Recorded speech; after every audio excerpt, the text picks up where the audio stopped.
Cerams, ka jūs mūs labi redziet. Šodien mēs parunāsim par tēmu, ļoti, man liekas, interesantu. Kāpēc ir tā par bērnu veselību, jā? Man liekas, bet vairāk pajautāsi to, Sintīja, vai ne man? Centīšos. Jā, jo tā aktuāla tēma, man liekas, ir visiem, kas ir saistoši tieši ar bērnu veselību, vai ne? Jā. Nu, tad doda vārdu tev. Ko tu gribētu uzzināt šodien, kas tev tieši interesē? Kāpēc ir šis periods, kad visvairāk bērni slimo? Nu, tieši, kad rudens jau sākas, tad viņiem ir tā klepus, iesnas, un tas ir ļoti, ļoti daudz. Aktuāls, jā. Un ko darīt, un kādas, iespējams, zāles, vai varbūt ar kaut kādiem veselīgākus tos medikamentus. Jā, kas nav tik kaitīgi, vai nav būt tā, ka tikai tie aptiekas ties. Stiprie, spēcīgie, jā. Nu, mēs jau zinām, par ko mēs runājam, vai ne? Jā. Nu, būtībā tu pareizi arī jautā, jo rudens un ziema ir tie mēneši, kad mums krasi mainās temperatūra.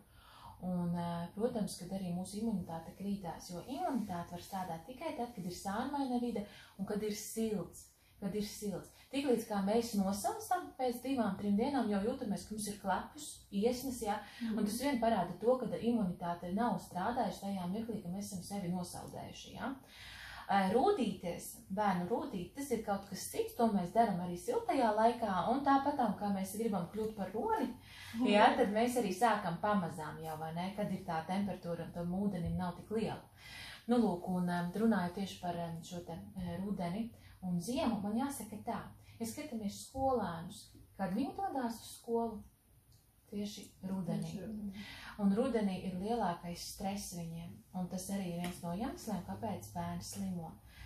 Šī te skolotāju maiņa, jā, tas, kad ir bērns faktiski izdzīvo. Ja ir lielās skolas ar 35 bērniem, es pats esmu pedagogs un strādāju 15 vairāk gadus ar bērniem, es to novēroju, ka tieši tā izdzīvošana, tas prasa maksimāli visu organismu piepūli, tad neatliek nekam citam laiku. Un otrkārt, tas jau zinātniski pierādīts arī, protams, bērnu dārs un skola, bērni satiek draugus, savus klases biedrus. Bet stop, ne tikai tos, bet arī visas baktērijas, ko katrs ir atnesis, vai pārezītus, katram kaut kāds dzīvnieciņš varbūt mājās ir.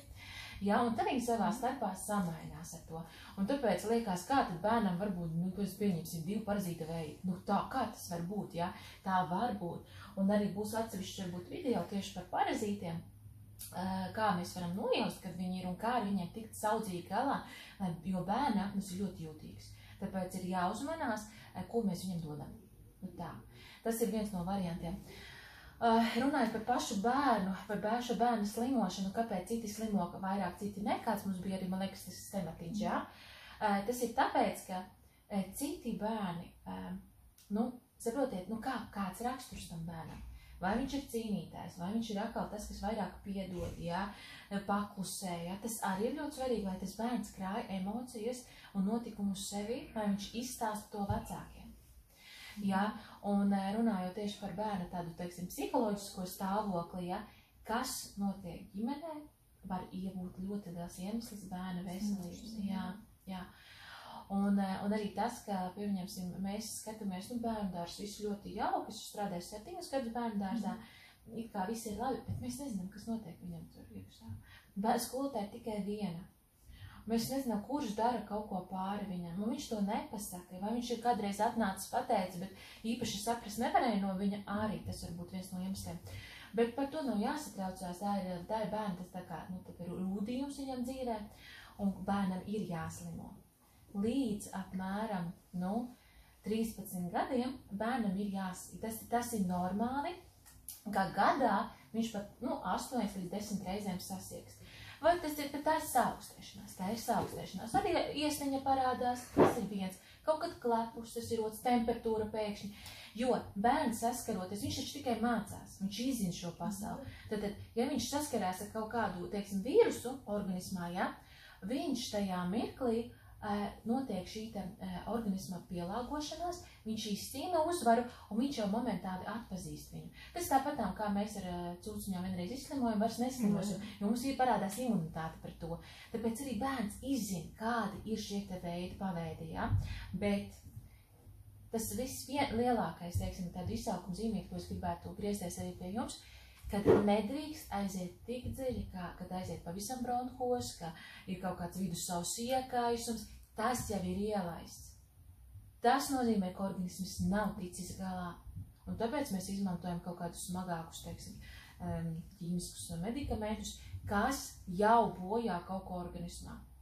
Jo jebkura tāda smaga, teiksim, ķīmiska viela kaut ko nograuj, to mēs zinām. Bet vai bērnam tas ir nepieciešams? Jo patiesībā, runājot par tām, un mēs varbūt vārdā nepieminēsim, ja, šiem smagajiem medikamentiem, pēc tam ir pusgads, kamēr atjaunojas visa zemu mikroflora. Pusgads. Un tāpēc nav jābrīnās, kad viss viņš ir tā kā, ziniet, kā no ķēdes norāvies, slimo pēc kārtas, tāpēc, ka imunitāte. Tieši tā. Ja, un kāpēc tas ir tik svarīgi? Šodien mēs parunāsim par to, kā es iesaku, cik gadus jau es esmu palīdzējis cilvēkiem, maziem, pat zīdainīšiem galā tikt, bez kaut kādiem smagiem ķīmiskām vielām. Protams, ir izņēmumi tad, kad ir jau pavisam dziļi ielaists, jā, bet tur ir ļoti liela apņēmība, ja mēs, pirms mums ir plaušu karsoni bijuši bērni, ja mēs tiekam galā nedēļas laikā, bet tad ir ļoti intensīvs darbs ar to visu, jā. Mēs nevaram tā vienreiz, piemēram, kaut ko iedzērām, jā, un to liksies, te jau jāpāriet, nē, tas ir dienā, jo baktērijas un jebkuri vīrusi attīstās nenormāli strauji. Ļoti ātri. Pēc 1 minūtes tas jau ir savairojis tūkstotis, jā, un tāpēc mēs nedrīkstam vairs gaidīt. Tātad ieteikums, ja jau parādās kaut kas apsārts kakliņš, tas ir signāls, kā lampiņa mašīnā, kad nav organisms ticis galā, uzreiz jāpievēršās. Ja bērns atnāk jau noguris, kašķīgs, arī jau jāsāk strādāt pie tā, ja?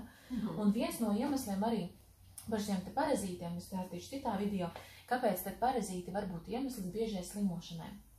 Tās arī var parādīties arī kā iesnas, citiem arī dažādi ādas izsitumi. Jo, jebkurš parazīts grauj nervu sistēmu.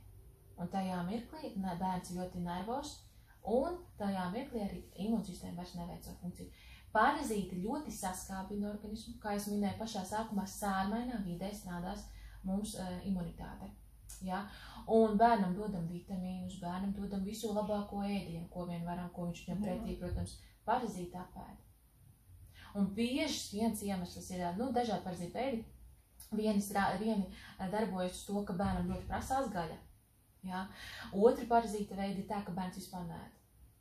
Jā, man klasītē arī, bērni vienkārši neēda, un nevar neko iedabūt, kaut kādus makaronus un varbūt kaut cīsiņu apēd kādreiz, jā.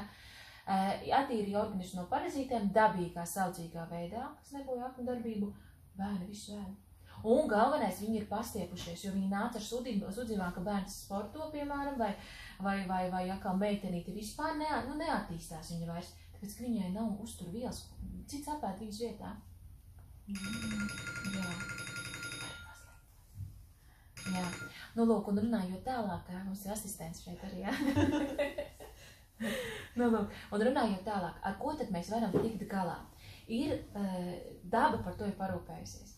Lietojam ķiplokus, bērns neēd, mēģinam kaut kur viņu ievariet iekšā, jā? Man ir atsevišķi arī tāds ekstrakts, jā, kas ļoti palīdz bērniem, kuriem nav tas asums, ja kas, bet man viņš nav līdzi, ja kādam vajag var ieteikt, jā?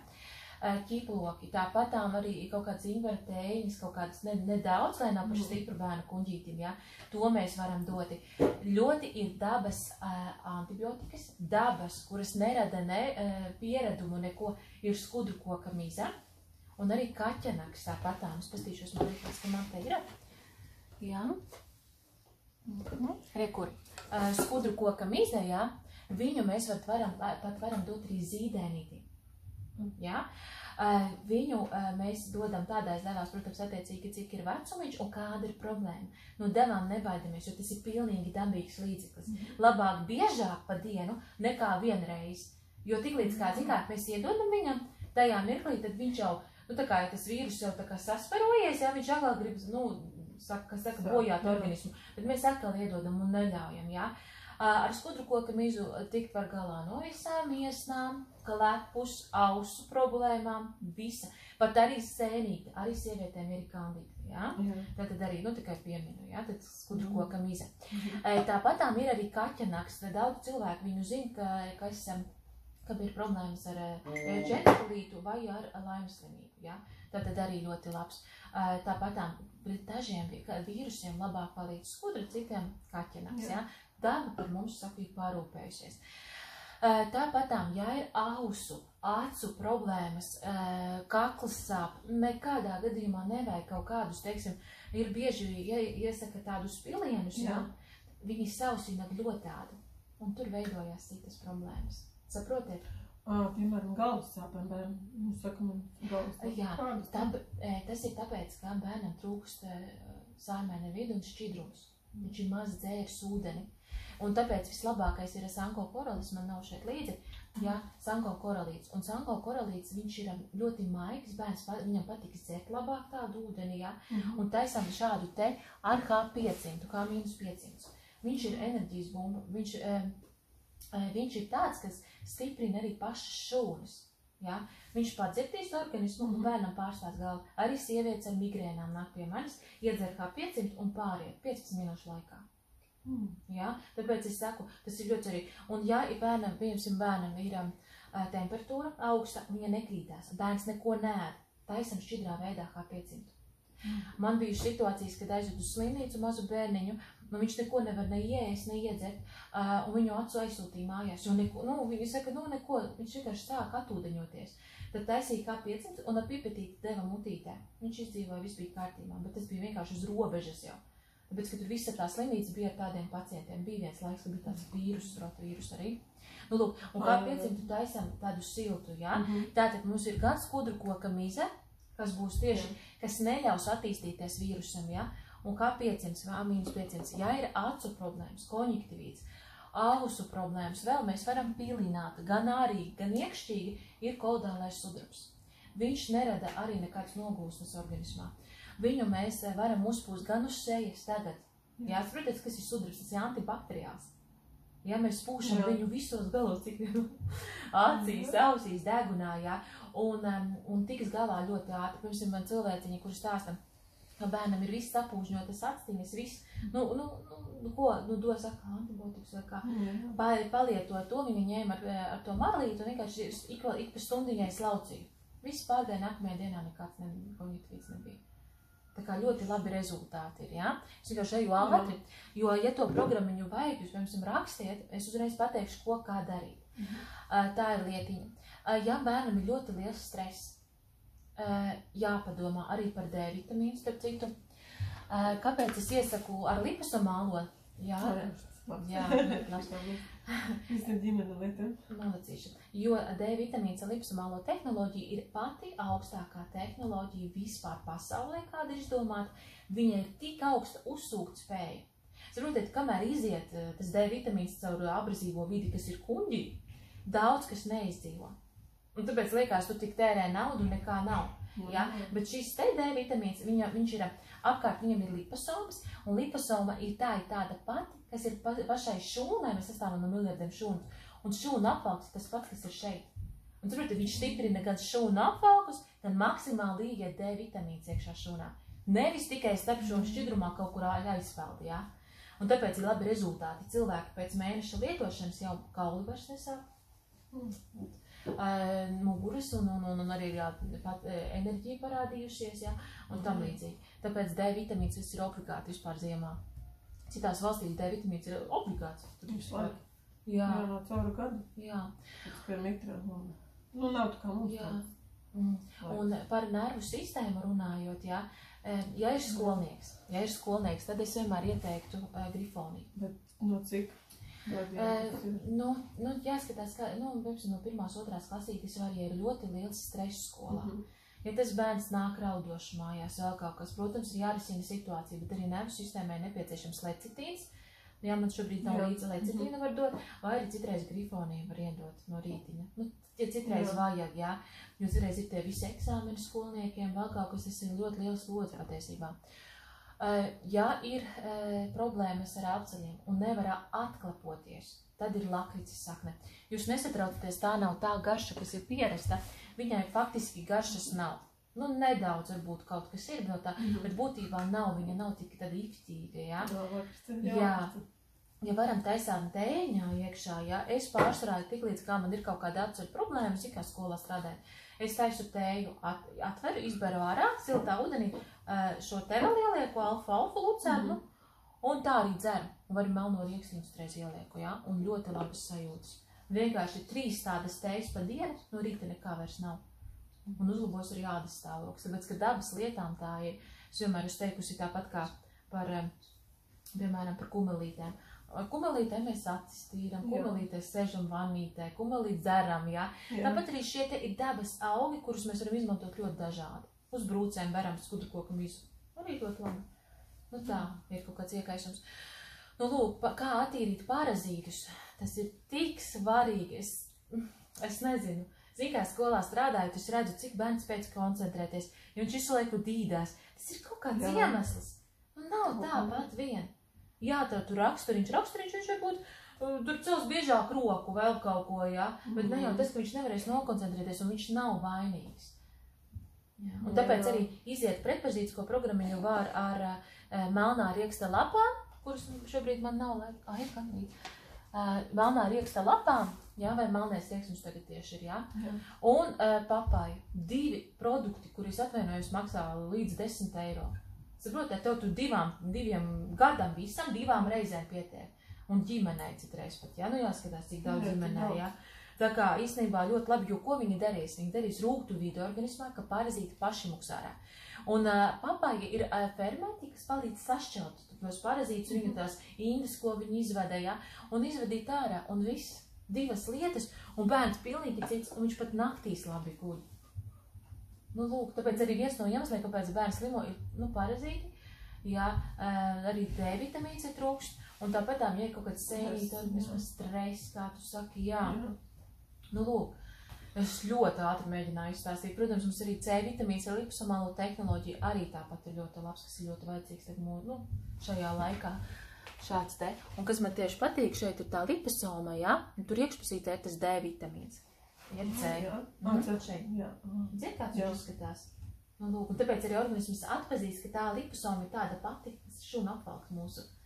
Zini, kā savējo pazīst uzreiz, nu tā. Nu, lūk. Es tev tā te pāri. Jā, mums īstenībā ir te laika limits. Šodien tā kā mēģināju ļoti ātri izstāstīt. Protams, es jums atgriezīsimies pie tās tēmas, jā. Tāpat par vakcināciju vajadzētu padomāt, kuras jā, kuras nē, jā. Es varētu ieteikt arī, kuras varbūt jā, kur iesaka arī citi ārsti. Tāpat arī dzīves ķīmija. Skatāmies, kādu lietojam, lai neveidojas astma. Es zinu ļoti labu sēriju mājas kopšanai, starp citu. Bet jā, ka no kaķiem jau arī tā astma. Var tā būt. Jā, bet ko lietot, tad es nezinu. Par astmām mēs varētu parunāt arī citā reizītē, ja? Jo tā ir ļoti nopietna un svarīga patiesībā tēma. Par kaķīšiem ir tāda situācija, kad varbūt tā sievietes šobrīd skatīsies, viņai vīrs, jā, un viņš vispār, nu, sapazinās un tagad dzīvos kopā.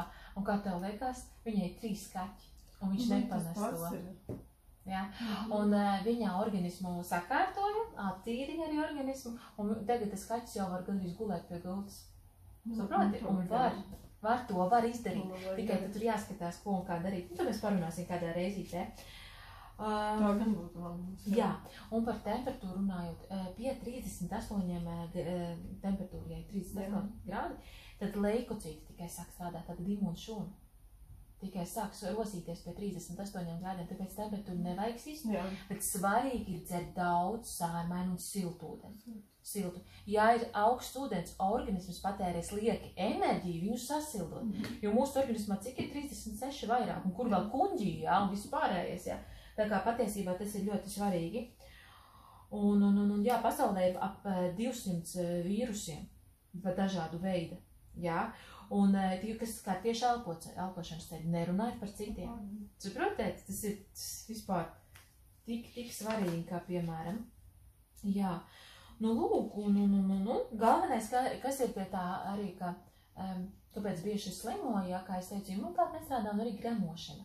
Un gramošana ir tad, kad ir stress, piemēram, jā, vai kaut ko ne tā apēdam, vai tikai kaut ko tādu nedzīvu ēdam, kur nav fermenti.